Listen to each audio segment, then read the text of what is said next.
Right, streaming. Well, I see it. Right.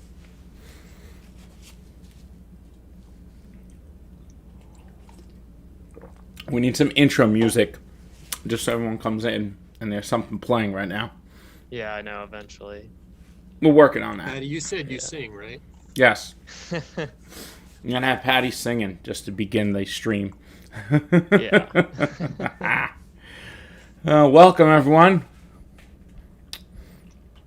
We're working on the intro music, so right now we kind of got a little silence and a little chatter going on between the three of us.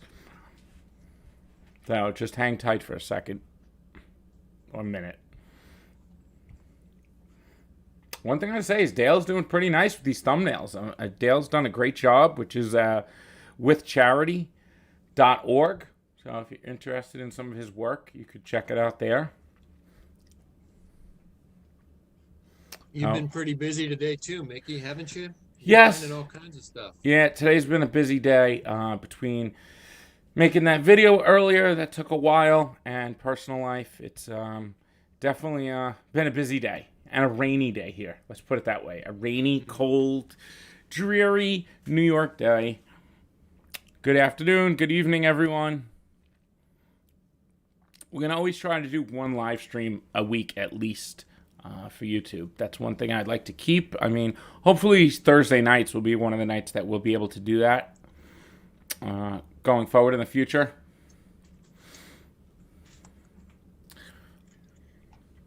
It's always nice to have these conversations, and sounds like, Patty, you've had a busy day too, huh? I was out tending chickens and got back just in time here to join you. Nice.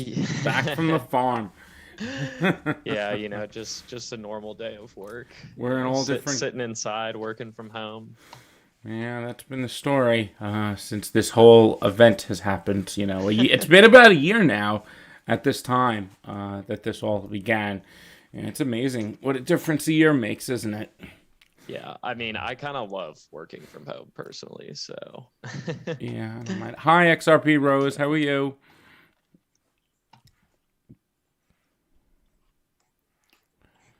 All right, so we got about 57 people in here. We'll get started in a second. Welcome, everyone. You have all three of us tonight. You have myself, you have PattyXRP, and we also got Lars. So we got the full DeFi standard team here today. One day we'll get Don on, but unfortunately he's not here today. Yeah, one day. One day. Oh, he's coming on, don't worry. Oh, and we got Lantern in the chat as well. Nice. Yeah. All right, Polysign. Everyone likes the whisper of the Polysign thing. That's one thing. So I guess we could start off with that. Just since David Schwartz brought it up in the recent interview with Thinking Crypto, he said one thing that really caught me, and I didn't bring it up in the video that I did yesterday, was the fact that he said, we've publicly disclosed that custody is what we're doing. So what else are they doing that they haven't publicly disclosed? And that's what really fascinated me. And that, I think, really goes to like the authentication and the identity that I think is coming in the future. So, and also tying the XRP ledger gateways to where they're going to be compliant. So we'll be able to transact on the XRP ledger DEX. And if you notice that in the Twitch video from a week ago, they did the demo on the XRP ledger DEX. And they're starting this whole narrative of issued currencies, and they're bringing back some of the old things. So that narrative isn't happening just for no reason. They're doing that because they're setting up for something coming in the future. And you notice how he said it used to be called Spring, and now it's Ripple X, which isn't an investment arm. It's more of building on the XRP ledger.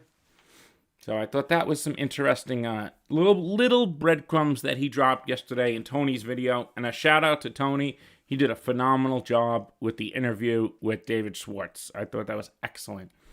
What did you guys think of that interview? Yeah, I enjoyed it a lot. David seemed really excited, like always, at the prospect of one day talking about Polysign. So that's good to hear. He even said soon. Now, I don't know if that was just, a slip of the tongue or if he actually meant that. We'll have to see. I imagine things will probably Mhm. need to be cleared up with Ripple and XRP first before Polysign goes full board with, you know, lowering the NDAs and everything like that. But one thing that I took that was really interesting from it was he was talking about like who exactly Ripple is targeting with their products for the XRP ledger, and how some of these smaller banks all want to get out from under the larger bank's thumb. So to me, you know, I always kind of thought that the bigger players and the institutional people would be the one that kind of flood into the space and jumpstart it. But I'm kind of like, you know, as time's going on and it's taken longer than we kind of thought originally to get everything going, especially in the US, I'm really starting to think that smaller, you know, basically the SMEs out there, the small to medium enterprises are going to be the ones that are driving the use of blockchain forward, and the bigger players, when they start losing market share and customers they used to have, will you know, eventually have to come over. But it's like, why would they want to move when they already have a stranglehold, you know, on all these lower competitors? So Mhm. yeah, I found that very interesting that he pointed that out. So Yeah, for me, I'm always inspired whenever I hear David Schwartz speak, and I feel a lot more Mhm. confident. And he's said it before, like how difficult it's been to get banks to come on board, just how much inertia there is to make things move. And and one of the things that I always wonder about is when a lot of different projects start and they talk and they have all these big plans to do.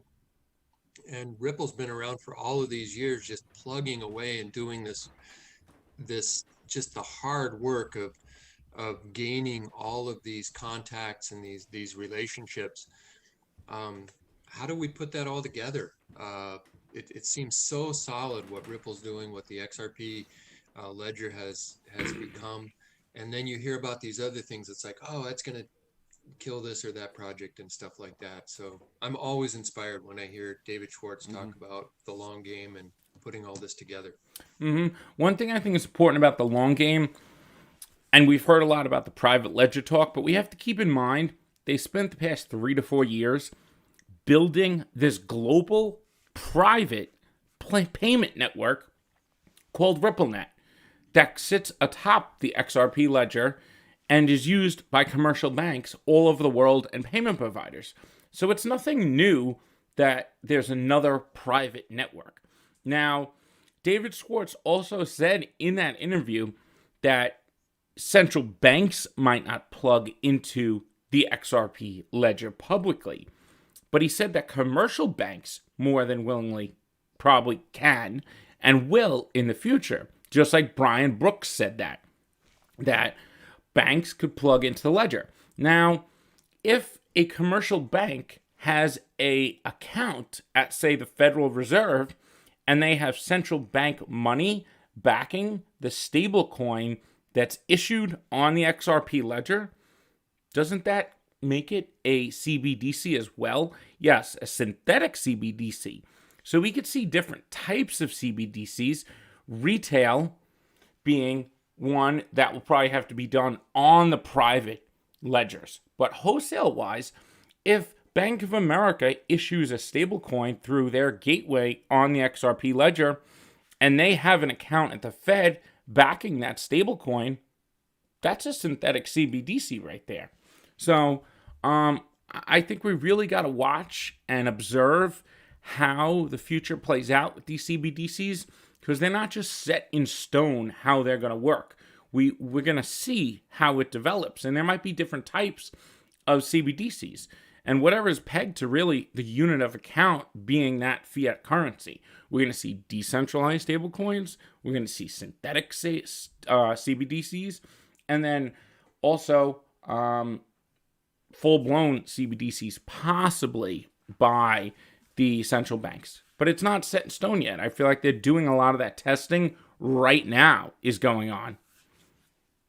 Oh, can I just answer one question before you guys get going? yeah, go ahead. So Black Pearl 13 says Quant plus the MIT equals that open digital asset protocol. Okay, I'll look more into that with it, because that guy, Thomas Hardano, who wrote many of those papers, he doesn't specify any specific project. Yes, he linked Quant at the bottom. He linked interledger protocol at the bottom. But it seems like a lot of these things are still getting figured out with interledger and with open payments and with Quant and with these W3C APIs for web payments. So we're going through that all right now. So I just wanted to share some additional information in that video today. If you own Quant, I'm going to look more into it. So I don't want anyone to be offended by that video. That's not the reason why I did it. I just want to broaden everyone's horizons that, hey, it's not just Quant. It's that interledger is still a core part of this whole design because it is the TCP that will go across. And then above that, you'll have your other things like HTTP and, the APIs. So that's all. Just I'm going to look more into that open digital asset protocol and see the connections to MIT and if Quant is part of that and if the token is actually needed. So just hang in there with that. All right. We got one other question. Other than making institutions comfortable with custodying XRP, do you foresee any direct advantage of Polysign towards XRP holders? Excellent question. So if you look at Polysign's website, they say institutional grade, right? They don't necessarily say they're only for institutions. They say end-to-end solution. And they do have a application on the iOS for Apple phones that you could download through Standard Custody and Trust, and it's for corporate accounts. So yes, the answer to that, in my opinion, is I do see a direct advantage for Polysign towards XRP holders because it says it right on the front of the website that it's going to allow the mass adoption of cryptocurrency. And how is that going to be possible and comply with all the regulations? And I think that's going to be possible once we could have our pay strings attached to either a hosted or self-hosted wallet, which then our identities can be verified from there. And we could still retain some privacy. So I do think that Polysign is working on that. It's not just institutional custody in the sense that it's just going to be for banks. It's going to allow banks to give hosted wallets to their customers so then they could use the XRP ledger, the interledger network, which, I think is coming very soon. And on RippleX, they have ILP wallets and RippleX wallets, which are XRP wallets. Why do they have both? So something's coming in that regards. And I think that is linked together with the gateways, with what Polysign is doing. Anything you guys wanted to add to that?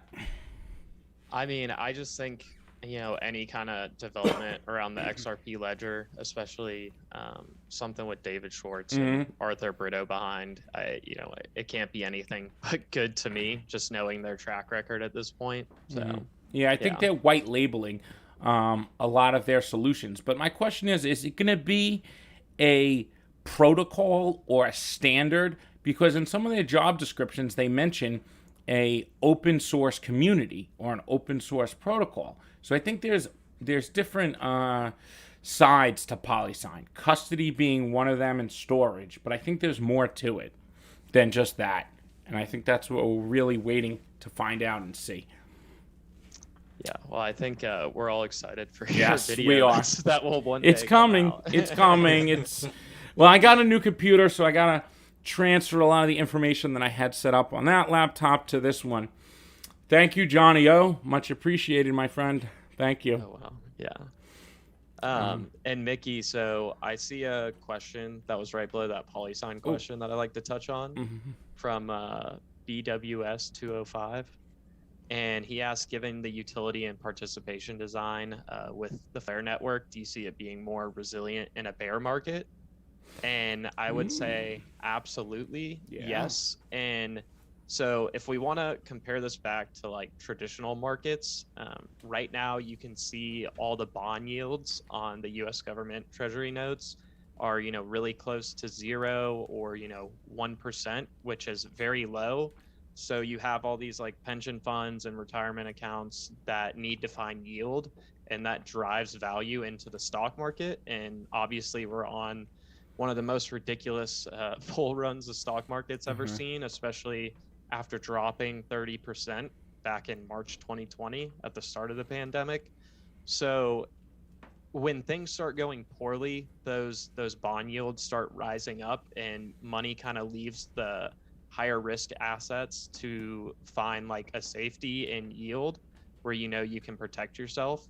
So one of the nice things with Flare is that there's going to be a lot of yield products, and with DeFi coming in, it gives like all of us access to get in on stuff that maybe there's less risky opportunities with Flare as well, like managing a CDP that may just pay out a small interest rate, but like you're very over collateralized and things of that nature. So that is definitely one of the things I look forward to. And is like, you can still earn and build your position over time instead of, maybe, forbid that we have another like 2.5-3 year bear market and you just have to watch your money, your capital dwindle down slowly. At least you could still be accumulating in that period with what you already have. And have a little cash on the side. So I'm very excited about that aspect.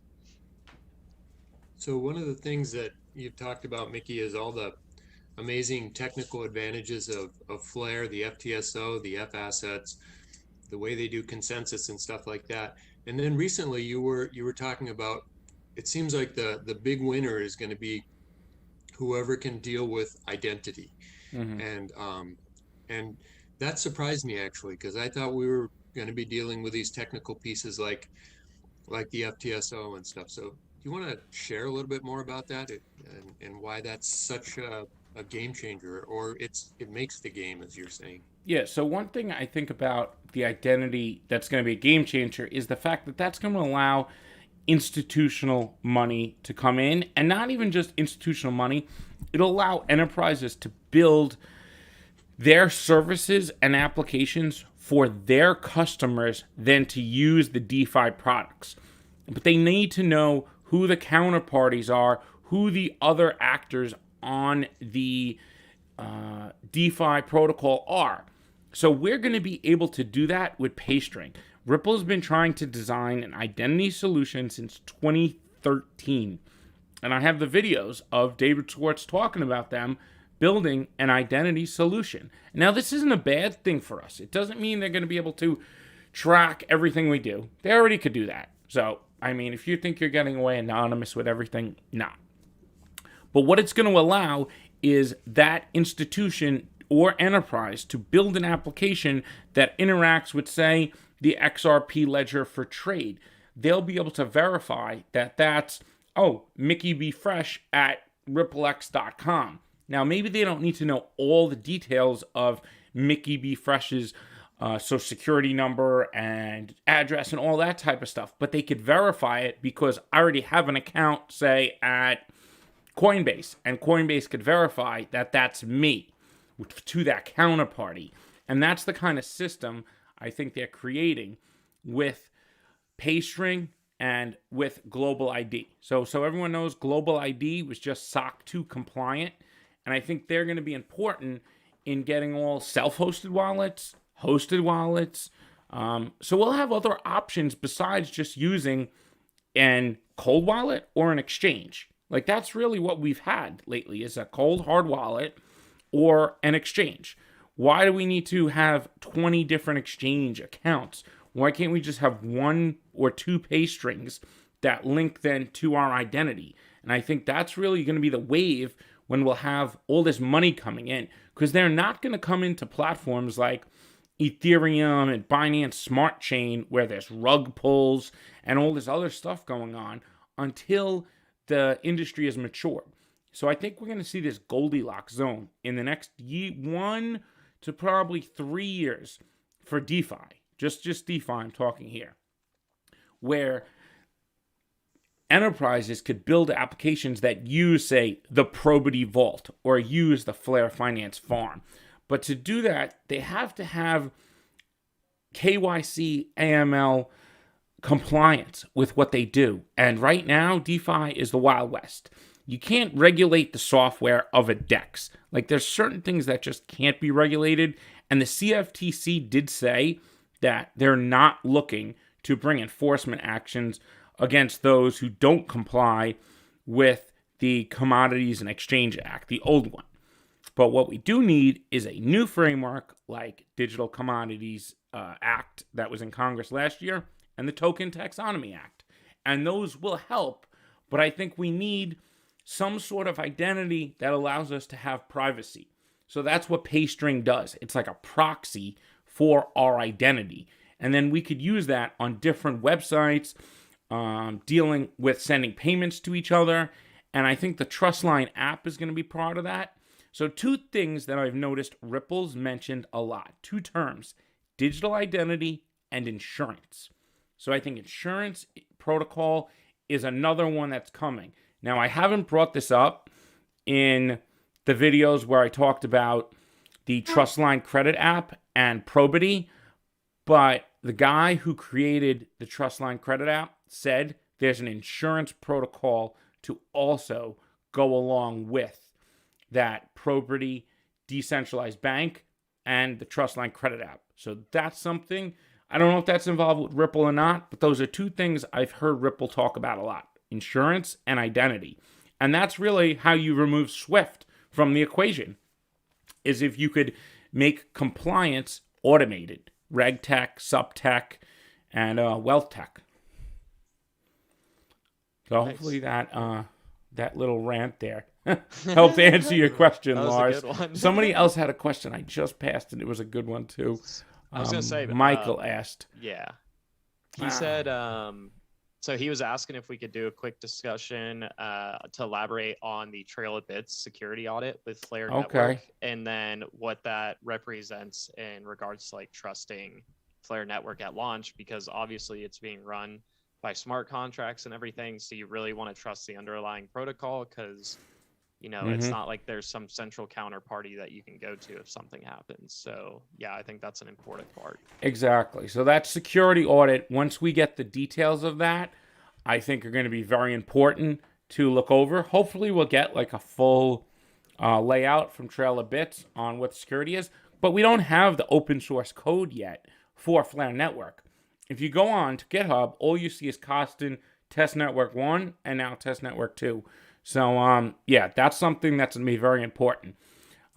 Thank you, Michael L. And then the next question, is there something you want to say, Patty? Yeah, I was going to add on to that. So, like the security audit is extremely important, and it's really good to know that they're doing that. We were talking with somebody the other day that was, telling us about how there was a scam that they were a part of, basically, where it was like a network that popped up, and then, they were promising a lot of stuff. And, when we brought up the security audit portion about like how you can feel good about Flare, because obviously the incentives are pretty huge at the beginning. So you're kind of like, it sets off some alarm bells, but that protocol did not undergo a security audit and everything. And then we also saw David Schwartz on the Thinking Crypto interview talk about how much, or how great he thinks the Flare team is, and how he's like super excited to see what they're able to build, because they're using all these different parts, like from Ethereum, from Avalanche, and everything. So yeah, it'll definitely be interesting, and I'm hoping we'll have a lot more information once that audit is done. I and hope they so roll too. out the open source and all that. We'll be able to learn a ton more about what's going on. So that'll be a fun day when that comes out. It will. Okay, so K Crypto Siege, good to see you in here. Great question. This is an excellent one, and something I like talking about. Crypto Siege asks, am I the only one that has changed their XRP exit strategy after getting a clear understanding of what Flare Network brings? You are not the only one, because I absolutely have changed my strategy to the point where, why are we exiting fully? I don't think that, this is not financial advice. It's just my opinion. Now that we're going to have this ability to just hold FXRP and earn daily Spark rewards just for bringing it over to the Flare Network, we're going to earn Spark every day, just more Spark. Now, with that Spark, you're going to be able to then delegate your FTSO vote and earn more Spark and more Spark. So even if Spark isn't valued that high in the beginning, it's going to continue to go up in value, which is pretty much a given from day one. You're going to just keep accumulating assets. Even if it's a bear market, it's a bull market, it's a sideways market, whatever market it is, you're still accumulating assets and you're compounding your wealth. So even if XRP, say, did this huge price increase, you would have to think, if I sell, now I'm going to lose this yield that I get every day. And the other great thing about the F-assets is that you'll be able to use those simultaneously, say, in the Probity Vault. You'll be able to put FXRP in there, earn your daily Spark rewards every day, airdrop to you, and use it as collateral to borrow against, or just earn interest on it. So now we're going to have multiple different yield streams, I guess you could say, between multiple different assets. So FXRP could pull you in 2 yield streams. Spark itself could pull you in 2 yield streams of getting revenue. And then the other F assets. So we do need to be aware of the other F assets that are coming in. So yeah, I would definitely adjust your exit strategies, everyone, from like a year ago when many were talking about how they were going to exit. You have to think, am I going to give up this yield for this profit? So that depends on how much Spark's valuation is and how much hype and attention it gets leading up to the launch. So that's something we still got to wait and observe. Yeah, and so I know we wanted to talk about this, but I see the XRP man is asking, do you think the Flare token will be cheaper when it drops, like when it gets airdropped to us at launch and there's an actual token trading? And so I know we wanted to talk about those IOUs and what's going on. So for anybody that hasn't been following this week, the Flare IOU on BitTrue traded upwards of $1.90. What I will say about that is we are in the middle of a bull market and everybody's trying to find the next thing that's going to pop off. So when you have this contained trading in a single exchange, it doesn't really give you a very good look at the entire landscape at launch. And also the volume is extremely low. Like I want to say at most times it was like around 300K trading. I did see it go over 1 million at one point, but like compared to XRP, which we all know that's been out for, that it trades billions per day. So it's a huge difference. And the spread on the BitTrue Flare IOU is, or I guess it's the Spark IOU, is like 5 cents at a time. The order books are really thin, so the price can move up and down quickly. So it's really hard to say how much we can take out of that. It definitely shows some interest for sure. But I think like what happens when it drops is going to have a lot to do with how the market is trending. If we're still in a bull market going on, then maybe it drops higher. But also there's going to be a lot of people out there that probably don't know much about Flare or Spark that just own some XRP on Coinbase or Binance and got it airdropped. And they're just like, oh, free money, I'm going to sell it or something like that. So it's very hard to tell. My opinion is it's going to be lower right now, but we'll see. We still have like 3 months until then. But it's a good question because I know people want to get their hands on more before it gets going, especially when you can earn more. Keep in mind that the Flare IOU is not a token. It's just an entry in the database of BitTrue. So it can't be taken off of BitTrue. It can't be moved to a wallet. It's just a data entry in their own database. I do want to address one question. Hey, Flare community, glad to see you in here. Here's a good question, and I've gotten this question too before. We know data providers will provide data to the FTSO. Do you believe the voting process could become centralized? People will seek the most accurate data provider, giving it more voting power. As the data provider becomes more popular for giving these accurate price feeds, more people will delegate their vote to them, creating a flywheel effect, squeezing out the competition. Just a thought. Great question.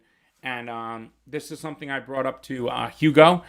We are going to have different types of data providers. So like BitTrue, for example, is going to be a data provider, but they also might be an agent. So they'll say to their users, hey, just stake your Spark with us and we'll pay you a certain amount of yield in whatever, Spark, XRP, whatever it is. And they're automatically then going to get these users regardless if another data provider who's neutral, say just hypothetically speaking, FTSO.eu, has the most accurate prices and the lowest commission. They'll never get the users that BitTrue will get because those are already customers of BitTrue.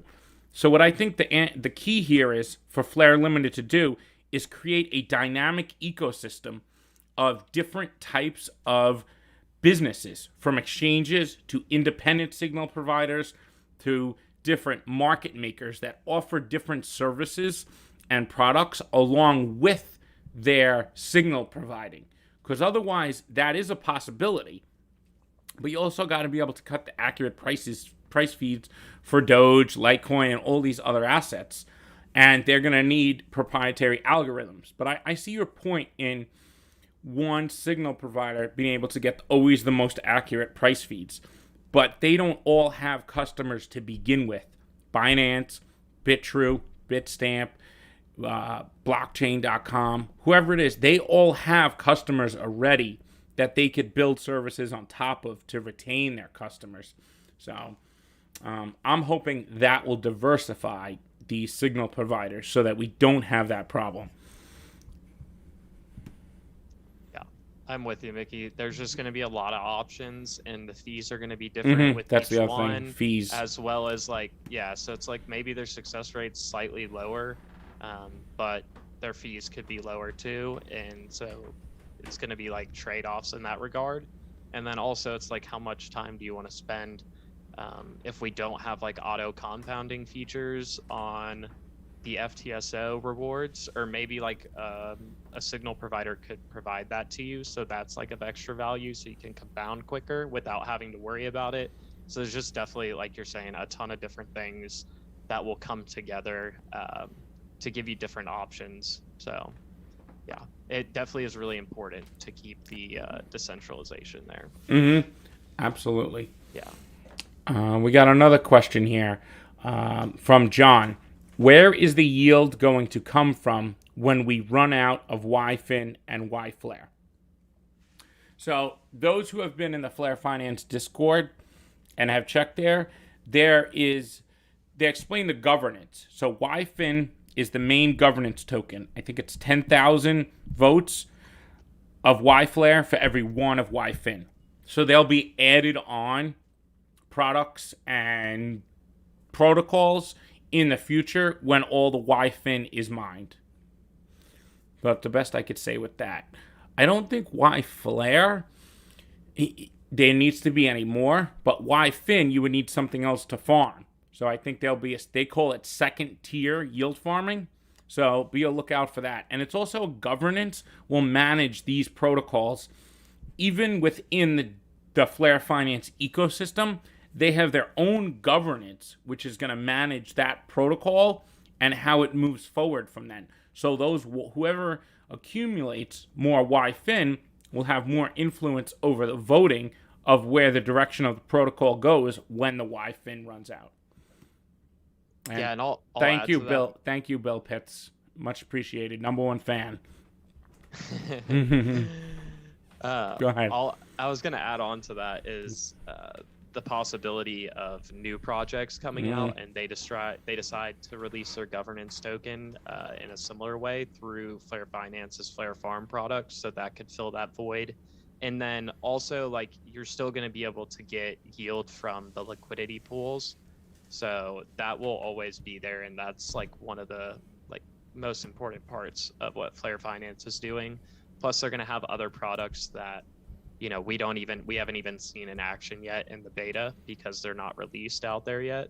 So there'll be a lot of different ways, and by the time those farm pools run out and everything, we'll have more and more products coming on. So there's going to be a lot of options down the line. Are you expecting that as time goes on, like these enormous yields, they're gonna even out more, and DeFi is gonna be more like our experience of going to the bank and getting a loan at a pretty, a fee that we can expect, and if we put our assets in, we're going to get interest at a certain rate. I know it's crazy now, but how do you expect this all to kind of level out as we move forward? So I do know, Mickey, with the RE stablecoin that's going to be launching, is basically the way those are going to be minted is an order book of interest rates. So basically like what your rate you need to pay back when you get lended the stablecoin. So that's one thing where it could be a fixed rate. Also, Mickey, I don't know if you remember this, where we were recently reading into something about it's like a mix of fixed and variable interest rates. So yeah, there's a lot of different possibilities. And Lars, I think, as far as getting one that you stick with, CFI products can help that. So like if you do want to go through a, like a company like Nexo or somebody of that nature that taps into the DeFi for you, that's probably where you'll get the fixed rate more. But you do miss out on the upside when you do that. So it's definitely trade-offs. Yeah, that system that they're designing over there with the RA stablecoin, which means golden, is kind of a combination between like MakerDAO and a money market account too, together, like Aave and MakerDAO together, because you're going to be able to put your crypto in as collateral, mint this stablecoin, and instead of maintaining the peg in other ways, this dynamic interest rate is going to kind of manage the peg similar to the way bonds do, right, Patty? Yes, From traditional markets. Yeah, so the way I've gotten a lot of questions of how will the stablecoin manage the peg to the dollar? And does it have aspects of David Schwartz's proposal where it was always redeemable for the collateral? Like, how does the interest rate manage the peg? That's the question I've really been getting. Yeah. It's all right. We don't have that much information on it. It's okay. It's okay. Yeah. Well, I just didn't know if you wanted to touch on the interest rate a little more because. Yeah, I think in the future when we see like them kind of start putting their testnet product out, we'll get a better feel for it. Okay. But yeah, I am very curious to see how they're going to do that. Okay. Yeah. So let me just move on to another question quick. Any chance that delegating, this is from BWS 205, any chance that delegating or staking of Flare or minting of F-assets can be done directly on our Nano Ledger, or will it be on some other wallet that our XRP Flare must be held on? Great question. So the answer to that is both. You're going to be able to hold your private keys on your Nano Ledger, and then you'll have to link that to a software wallet or a browser extension. So you won't have to expose your private keys. So you'll be able to do it on either one of those, either software wallet, like with Decent, you have your hardware wallet, which is like your Nano Ledger, and then you have the software wallet, which does everything right there. We just don't have the details yet on a Flare wallet of how to stake your Spark or mint F-assets or delegate your votes. So in due time, we will have that. But yes, you will be able to hold the private keys on your Nano Ledger. So I think a lot of XRP community members will be very happy to hear that. Mickey, do you think we can get somebody to do a picture diagram of yield and interest? So yes, there's many diagrams. If you go to the DeFiStandard.com, which is our website, you could go to @MrFreshTime, which is the Twitter, and look on there. And also through the playlist on the YouTube, there's plenty of diagrams. I made a diagram pretty much for every possible way you could earn interest. And also Flare Community has done the same thing. So Mickey, I wanted to see if you wanted to do a little discussion on the SEC case. Since yeah. So go ahead, Patty. Okay, cool. Yeah. So we were talking about the Freedom of Information Act request that Ripple put through back in January of this year. which is basically asking the SEC for, let's see, it says all records relating to the Ethereum determination as a non-security and letters regarding Chinese control of cryptocurrencies. So I feel like the second part got kind of like glanced over by the community a little bit, or at least I glanced over it. So I find that very interesting. But so they have, and I'll put this in the chat if you guys want to read it. It basically states that, so Ethereum back in 2014 had a pre-sale of Ethereum, which is full of pre-mined Ethereum tokens. And they sold those off, put in a lockup period to help fund the project. So, I mean, it's basically an ICO, and Vitalik Buterin has said as much. So, which is honestly a little different than how XRP and Ripple went through with the selling over the years. But also there is a private firm called Consensus that is founded by the co-founder of Ethereum that has Ethereum as well from the initial days, but that is not publicly disclosed. So I kind of think this may be the dark horse in this whole thing that could get the case with over much faster than anticipated once Gensler gets in. So this has kind of been filed after Jay Clayton left. And what I'm thinking here is that, you know, the current people at the SEC are interim basically, and we knew there was dissension on whether to pursue the Ripple case or not from some of the other SEC chairs.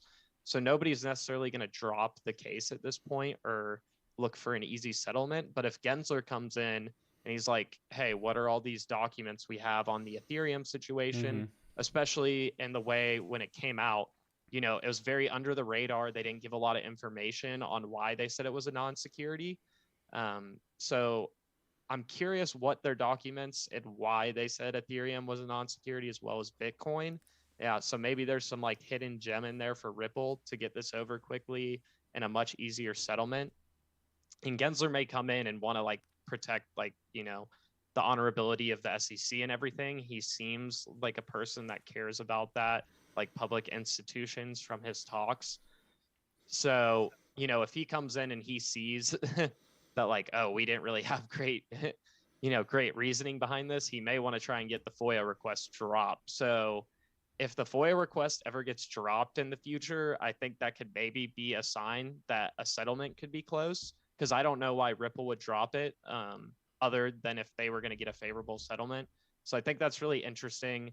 And then also we know how Brad Garlinghouse and Ripple and people in the US government have said in the past that China controls a ton of the mining for Ethereum and Bitcoin, which, you know, some people will argue if that, you know, weakens the decentralization of the networks. I'm not going to get into that, but I found it interesting that Jay Clayton from 2018 to 2020 actually received letters from the former DNI John Ratcliffe and then Senator Tom Cotton in regards to the mining control of those two digital assets, you know, over a 3-year period. And we haven't really heard much about that. So I'm curious if we'll receive information on that and what these letters stated from, you know, two people that are high up in the government, you know, and if like those allegations are basically founded. So it's very interesting that two of the ones that are like people most worry about that there might be a ton of mining control in China are the two that the SEC said were not securities. So it's definitely interesting, that FOIA request. To me, it's the dark horse in what could totally turn around the case and make it end quickly. Curious what you guys think on that. Yeah, I think do you want to get into that, Lars? I'm going to let you take it. Okay. Mickey. For me, Okay. You got it. All right. I was curious if you want anything. So I think that the SEC's got some skeletons in their closet. Remember, this is an organization who has tens of thousands of employees, and they've met with all these different exchanges. Like, think about Coinbase. From 2017 to almost the beginning of 2019, they did not want to list XRP. Why were they so hesitant to list? And then all of a sudden, they list XRP in the beginning of 2019. And that's when the so-called investigation began by the SEC. So what was said that convinced Coinbase to feel comfortable? And remember, who was at Coinbase at that time leading the compliance team? Brian Brooks.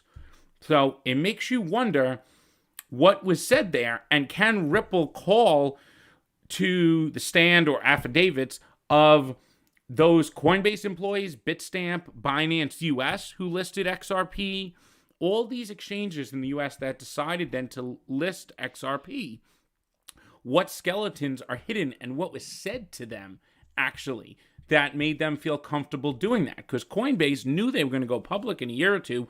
Why would they put themselves in those positions? And now the SEC is trying to say, well, it was your responsibility.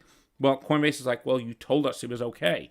Let's see what comes out of that. And I feel like another thing here is if Ripple knew they were investigated all last year, their lawyer team or attorney teams have been working towards this defense for a long time.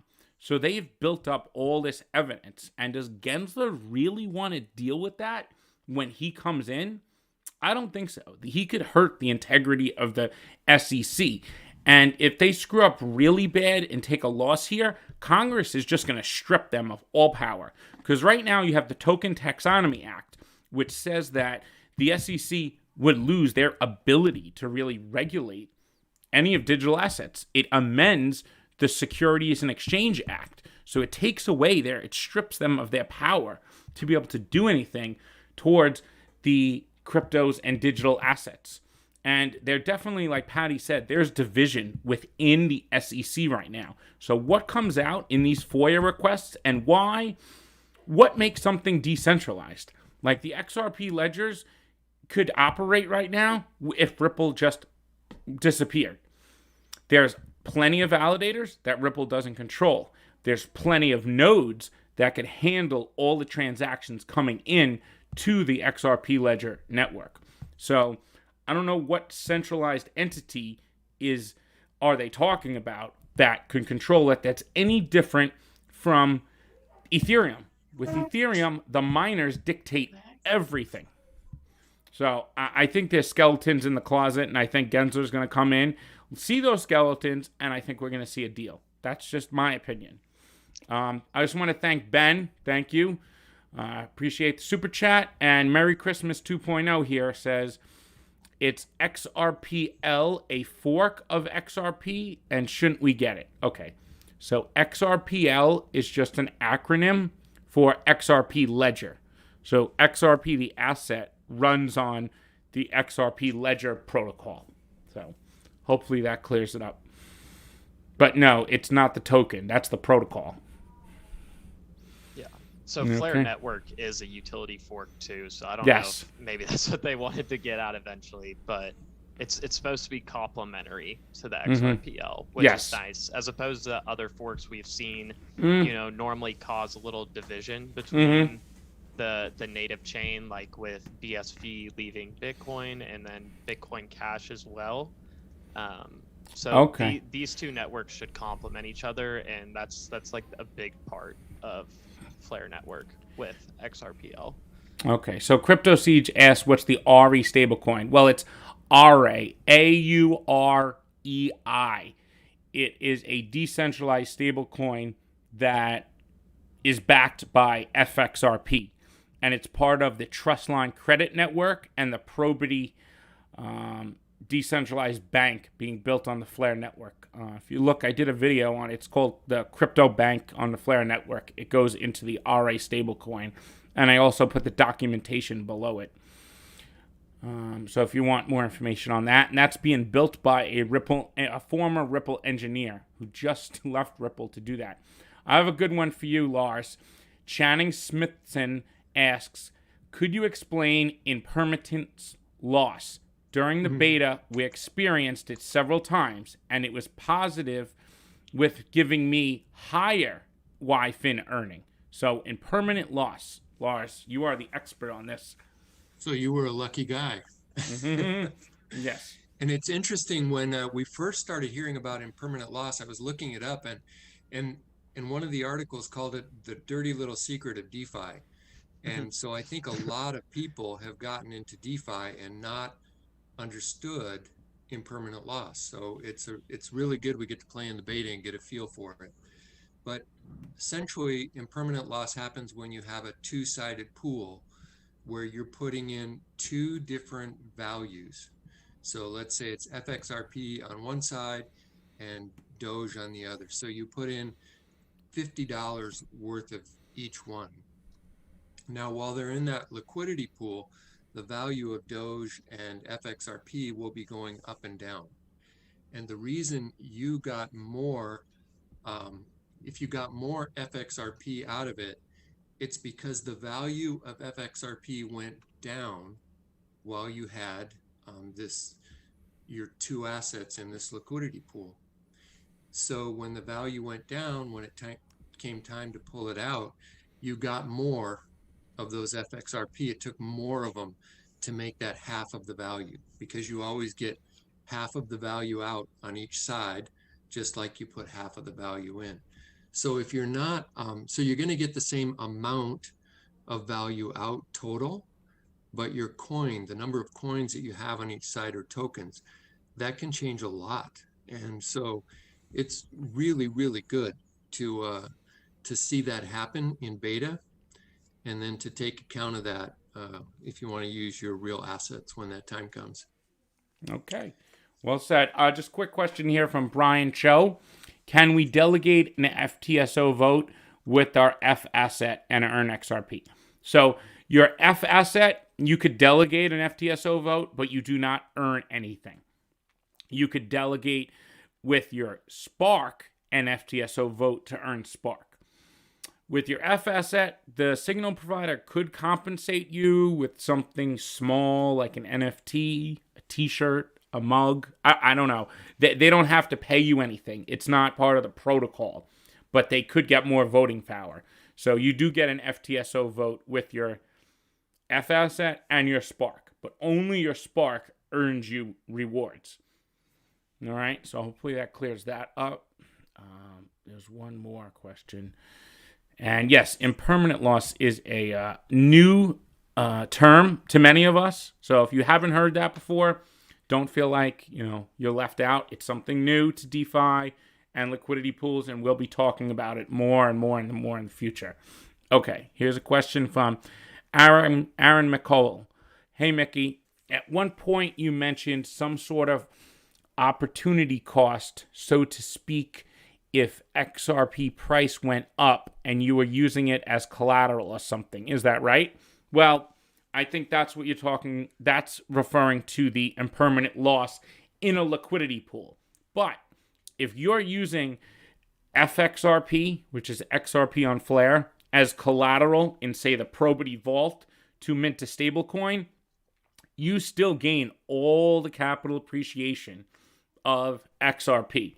If it's in the vault and used as collateral, it'll allow you to mint more stablecoin or pull out some of that FXRP because you don't need it as collateral. So hopefully that helps answer your question on that. Can I add there? Sure. I also, so the way I was reading what he was asking was with the F asset system. So maybe if we hit on this too, we definitely get it for him. But he may have been referring to what you're asking too. Okay. Yeah, so when you mint an F asset, you have to pay a creation fee in addition to the XRP you're giving up to mint FXRP. So that rate is going to be at less than 5% of the total value that you are minting into an F asset. And basically the opportunity cost there is if the XRP price goes up, well, you just paid 5% of your XRP. So you're going to miss the price appreciation on that 5%. One of the things that I'm thinking about doing, if I'm worried about that, and let's say XRP has not taken off yet by the time you can start minting F assets, is you could go ahead and mint your XRP into FXRP, pay the creation fee, and then immediately go buy that XRP at spot price that you paid in the creation fee. So that would raise your break-even point for the rewards you're going to get in Spark to where you're in profit. But it also would allow you to still have exposure to that price appreciation. So yeah, hopefully we covered all those. Well said. I think we covered Yeah. all sides of that question. That was good. All right, so we got. Are we rich So yet? Douglas here is asking, so there can be impermanent loss when you mint FXRP because you are using XRP and Spark. No. And that's a good question and a good thing to clarify. No. So when we're talking about impermanent loss, that's over at Flare Finance in these liquidity pools.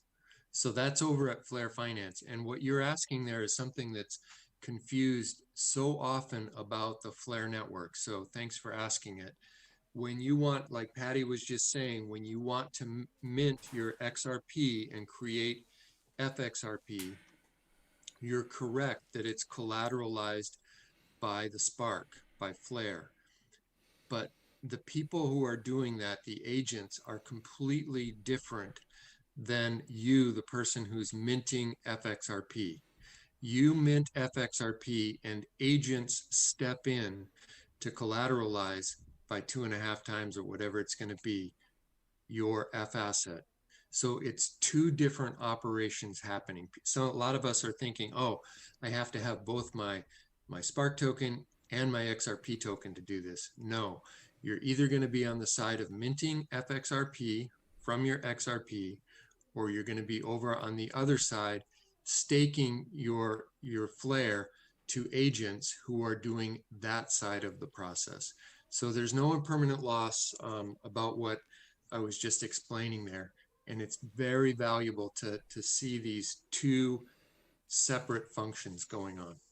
Well said, Lars. That good explanation. Okay, this is a good question, and we're gonna get more of this. Big Bull Stocks ask, is TLN the Trustline credit, the Trustline network coin? No. There is going to be a coin, but it's called TCN, Trustline Credit Network. So TCN. There's no information on it. All we know, it's going to be a governance token for the Trustline Credit Network and possibly the Probity Vault, which is kind of going to be like a Yearn, MakerDAO, Aave combination. And I also know there's going to be an insurance protocol that's going to sit besides that too. So that's kind of like all the things that Hugo has been talking about in the interviews with Crypto Eddie, with Brad and myself when we interviewed him about this decentralized stablecoin backed by FXRP. It's this RA.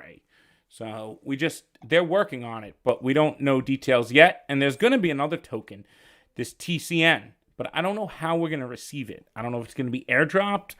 Most likely in the future, we're going to have to do things to receive them.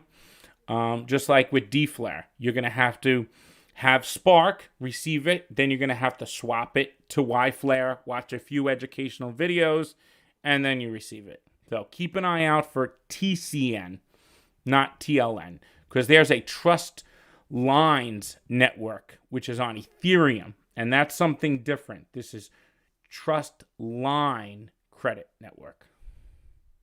Cool. Right. So Mickey, I know we're running up on an hour. Woo, and time goes fast. Yeah, I know. This is a good one. Mm-hmm. Do you wanna kind of wrap it up since we're gonna be going again tomorrow? Yeah, we're gonna. Yeah, yes. So do you want to announce what's going on tomorrow to everybody? Interesting news, community powwow. Yeah, so on the live stream from last Saturday, we had a YouTuber that follows Dogecoin reach out to us. It's called Staying Alpha Channel, and he kind of covers Dogecoin, ADA or Cardano, and NFTs. And he's been he wanted to get us on to talk about Flare for all the people that own Dogecoin, since it's going to have the same abilities as any other F assets. So level playing field. We'll be on there. Me and Mickey will tomorrow night at 8 p.m. Eastern Standard Time. And I'm going to drop the channel link here. So if you guys want to join in and hear about Flare and Doge together, I'm definitely kind of excited. Never thought I'd be talking about Doge on a YouTube video. So it's kind of cool. But yeah, looking forward to that. So. And I wanted to say, it's an appreciation not just to Mickey, but we have actually hundreds of people now who have joined the Patreon Telegram group, and the conversation that goes on there 7 days a week, it's really 24 hours a day because people are from around the world. It's an outstanding conversation that goes on, from the most basic questions. I know some of them are happening here in the feed, and it's like those get answered by people who know. And there's folks in there who have experience with programming and experience with finance. And so I am constantly learning from that group and appreciative of it. And if you're not familiar with Patreon, you may want to take a look at that.